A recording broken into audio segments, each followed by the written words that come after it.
Morning guys, Moorhuhn here. Today I want to take a look at my Explodi Totem Pathfinder. This pretty much is the most tanky build I have ever played. Well, not like the most, like the build with the most damage I've ever played, but it's by far the most tanky build I've ever played. And the damage is still pretty good, and we still have quite a few options to scale it further, but I want to give you a first look at like how the character looks currently. We are playing with a double curse setup, we are using a lot of auras, we use 2 cluster setups, and we use some ridiculous defenses. So the gist of the build is the Totem Explode mod on the weapons, which is a fairly well-explored concept at this point. A lot of people have made videos about it, and I want to explain the scepters later on. I just want to give you an idea of how the defenses of this build work, because this is another concept that has been explored quite well, but here a lot of things come together. So a big part of the defenses is the immutable force and blood notch setup, which makes you recover a lot of the damage you take instantly, because the stun threshold is based on your energy shield. You recover a lot of damage you take as life and when you get stunned, and the immutable force makes you more or less immune to stuns. But you still get stunned, but you don't really feel the stuns, which is pretty nice. So this gives an extreme amount of recovery, paired with a lot of recoup, regeneration, leech through the devouring totem, the progenesis, and petrified blood. We gain an insane amount of regen and damage avoidance, paired with 90 all resistances and 100% physical taken as elemental. We just can pretty much tank everything more or less. There's some hits that can still damage us, like big chaos hits. We are not immune to chaos, or chaos resistances is like okay, but I still want to get this to 76%. But yeah, we're still working on a better build and stuff like that. Aside from that, the defenses, well, is pretty much that. We achieve the 90 all resistance through +4 from the helmet. I believe +6 from the, no, +7 from the Purity of Ice, I think, with aura effect and everything. And then we've got a body with +1 all resistances. We've got the mastery with +1 all resistances. And yeah, that's, and exactly, and I got +2 cold resistance from the gloves. And then we use Melding of the Flesh to use our cold resistance maximum for all our resistances. That's pretty much the defense of this build.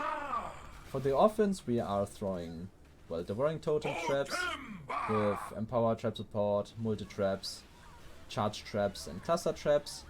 I just want to throw as many traps that summon a lot of totems. And then we use the chance to summon 2 totems, plus twice the 40% chance to summon 2 totems for 100% to summon an additional totem. I was using multi-totem support before, but with the new scepters, with the tree of plus spell gems, quality, totem explode, and additional totem, we can drop those. Like, these are the most important to drop the additional totem support. Aside from that, I think this is pretty much the character. For auras, we use Clarity, Purity of Ice, Vitality, Herald of Ash, Hatred, Purity of Elements, and Petrified Blood. We are scaling Herald of Ash with Anomalous Increased Area, so that we have decent clear. I wanted that setup because the clear of the character is quite bad if you don't play poison or like insane prolif or something, so I wanted to have huge explosions. Overall, yeah, we're using a lot of recoup, scaling some gem levels. We could upgrade later on with an insane bow to get some more damage in, but currently I'm very happy with my scepter setup, which both have hatred effect and physical convert. With a bow we would lose all of the hatred effect and convert and gain more gem levels. can you stop attacking me here for a moment? And then... No. And would need to put the conversion into our gloves, so that the gloves convert our damage and we don't need the scepters for the convert. Because the convert makes up for a lot of damage, because we have like 140 or 130% hatred effect, which just gives a lot of more cold damage, which scales all of our damage, and physical has extra cold with the Taste of Fate and stuff like that.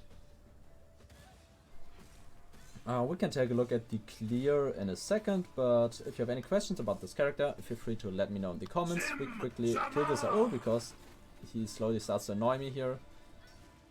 And yeah, after that we will take a look at the clear of the build in a short showcase of like half a map or something, and then I will put a more detailed guide on all the items out later.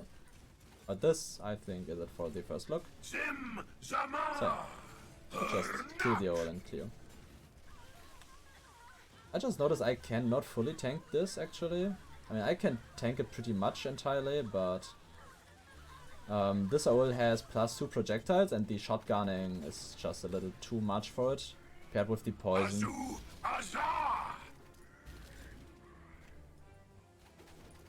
But yeah, I believe without the additional projectile mods I could just stand in that attack as well. Like, I tanked it for like 10 seconds or 15 seconds in a previous attempt. But yeah. The additional projectiles on this one makes it deal just very, very much damage. Because we have like frenzy charges and additional projectiles, and yeah, it hurts quite a bit.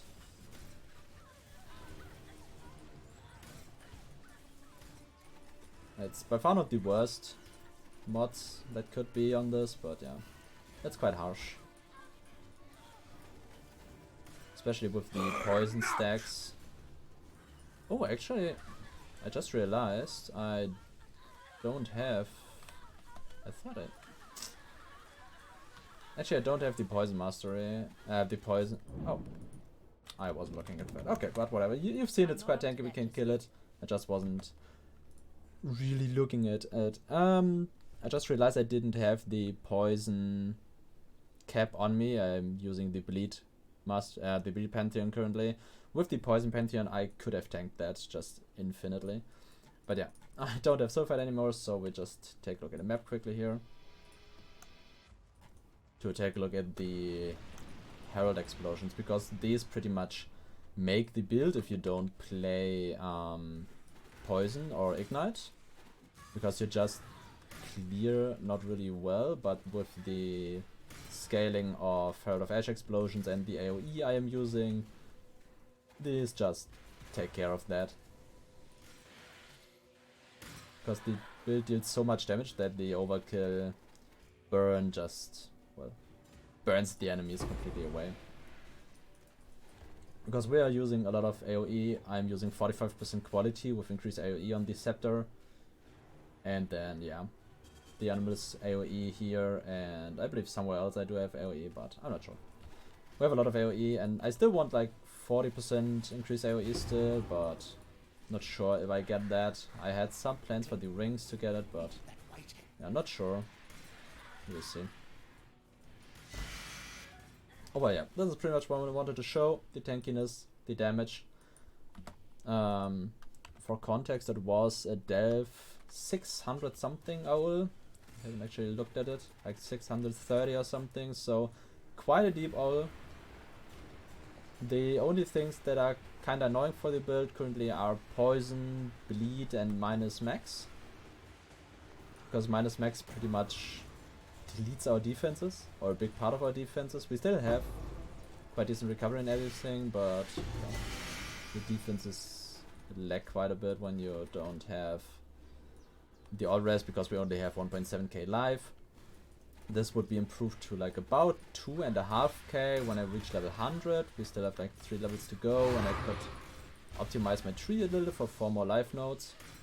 But I'm not sure if I want to go that route or just take some more damage. I haven't decided on that yet. Also, I think about putting in voices and something like that, but yeah. All of these are still up to like planning and discussion. we haven't done that. But yeah. I'll quickly take down the boss here of the map. And then I'll let it go. Here again, poison. Like 30 poison stacks on me, but yes. Thanks for watching. If you have any questions, feel free to ask, and see you on the next one.